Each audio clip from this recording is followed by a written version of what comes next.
From AccuWeather.com, this is AccuWeather Daily, a brief host-read article. It's weather news in a nutshell. Weather conditions improved in New Jersey on Wednesday, aiding firefighters battling a large wildfire that burned more than 8,500 acres in the southern part of the state earlier in the week.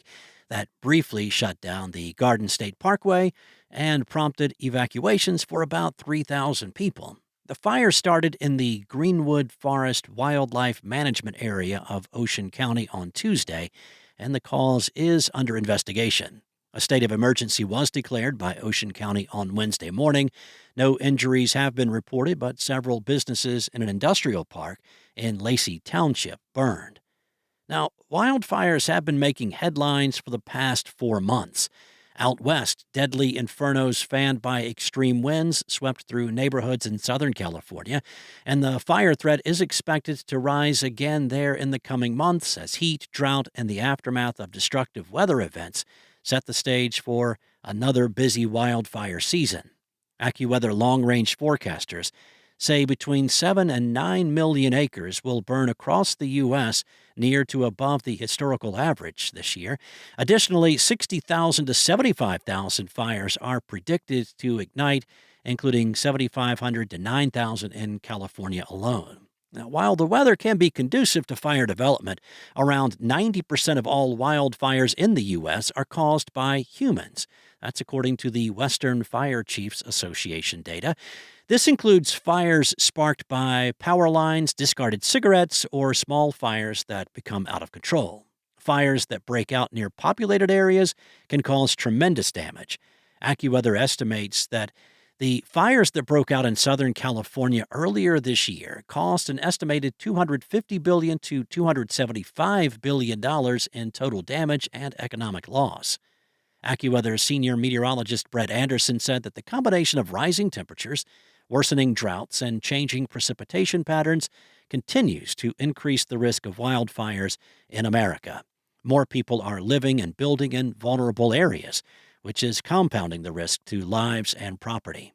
Wildfire season in the U.S. typically peaks late in summer and through the autumn, but springtime fires can pose a unique danger, especially in areas facing drought coming out of winter. This is the case for the southern plains and part of the interior Southwest, with the region facing elevated to extreme wildfire risks this spring amid drought conditions. That's according to AccuWeather's senior meteorologist Paul Pastelok, who said, despite a few early spring storms, drought conditions remain deeply entrenched there. Dry, windy, and low humidity days are expected to be frequent across the region, leading to rapid drying of available fuels and an increased number of high-risk wildfire days. The worst of the fire danger may have already passed, especially in parts of eastern Texas, Arkansas, and southeastern Oklahoma, but additional fires could still spark through the remainder of the spring.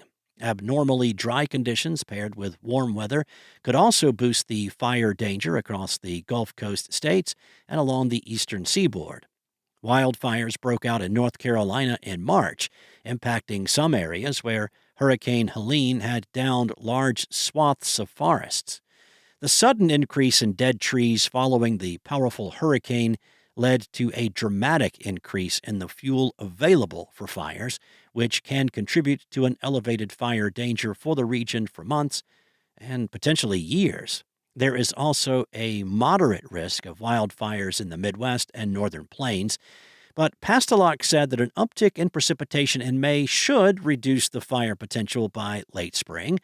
Farther west, storms and lingering winter moisture will limit wildfire activity across the West Coast and into the northern Rockies, but factors such as springtime snowmelt in the mountains and vegetation growth could play a role in the fire season across the regions later this year.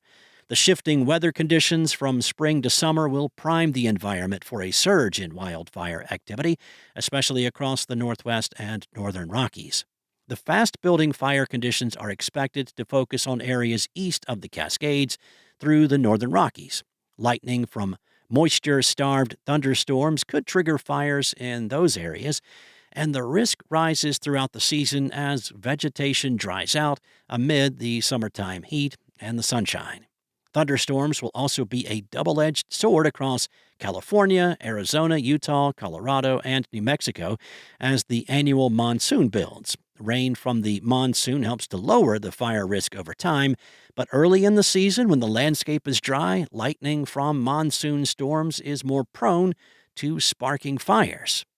AccuWeather meteorologist Brandon Buckingham said as summer progresses, repeated rounds of monsoon rains and elevated humidity should help suppress wildfire development, particularly in Arizona, western New Mexico, and southern Utah. Across the east, frequent showers and thunderstorms in the summer generally limit fire activity, but that's not going to be the case everywhere this year. Dry stretches with below normal thunderstorm activity can lead to temporary flare-ups, especially in the Carolinas, parts of Georgia, Florida, and the Gulf Coast. Once again, this includes areas where Helene caused an abundance of fuel primed to ignite.